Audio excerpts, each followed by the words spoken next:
boards the CS Golden Wine? Maybe we didn't. I forgot. Netenario Ferdinand, the first mate of the ship, and departs on the long, 21-day, I think, journey to Tol Tyro. Gotta be honest, there was a lot of downtime in this part, so I'll just hit the highlights. One night, a couple of the group members awoke to some strange happenings. They were no longer in the rooms they fell asleep in, and strange armored figures appeared, aiming to annihilate whoever they came across. Once it was apparent it was only a nightmare, an effort was made to wake everyone from it. I'm pretty sure the only person that was actually hurt that bad was Raskin. He's alive, don't worry. A year after that there was pretty much a cutscene skip and we landed in Tol Tyro. Also, the Saint exploded and we got a laundry list of debuffs and a few buffs, which are as follows. Debuffs: no spell outside of a 10th level spell can bring someone back from the dead. Creatures can still be stabilized and healed, but spells like Revivify or Reincarnate will auto-fail. Only one short rest per day, but spells like Catnap still work. The Wish spell cannot be casted, and wishes from other sources cannot be used. Raw unconscious and death rules will ensue. Buffs: natural ones no longer cost a death saving throw failures. Each character gain a +1 to all saving throws. Each character gain an extra attunement slot. The group landed in that one city, can't remember the name, and searched for that one guy, can't remember the name, and there was a funny running water moment. That's about all I can remember from that exchange. Then we flew somewhere and met Calther for a little bit. I missed the next meet, so that's where my knowledge ends. Thanks and good night.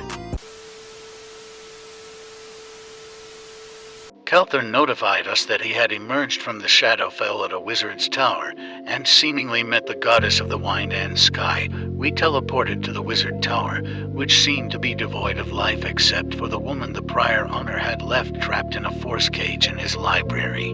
Mosh walked into the cage, and found that he could not get out, so he kept the woman company while the rest of the group investigated the tower for a manual way to free the two of them, to no avail. So the cage was disintegrated, and Kale hurt the woman's pride when she revealed herself to be a succubus, resulting in a short fight where her pride was wounded further and she decided to flee. We heard some noise on the balcony, and were met with GWS returning from a hunt.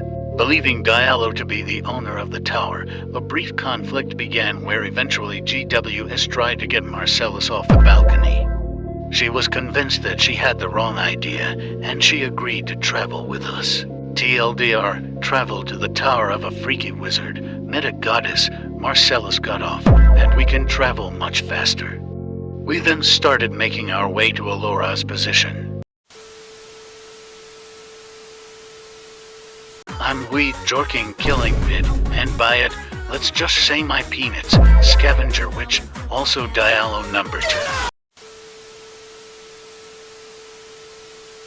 Kay ate all of her crab apples, and she talked about how she doesn't know what the spell does. She also revealed that the spell's verses were distributed by the delegate, the Master of the Calamity.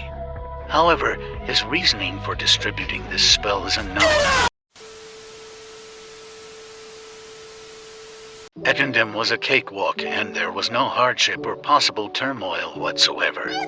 Then we found the delegate study and TBH kind of a shithole.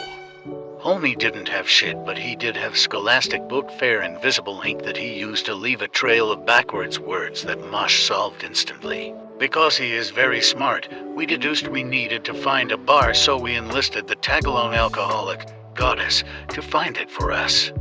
When we found it, we tried to push the bar out of the way, but it was a pull, and then we sent the wizard first into a dark chamber. Hello.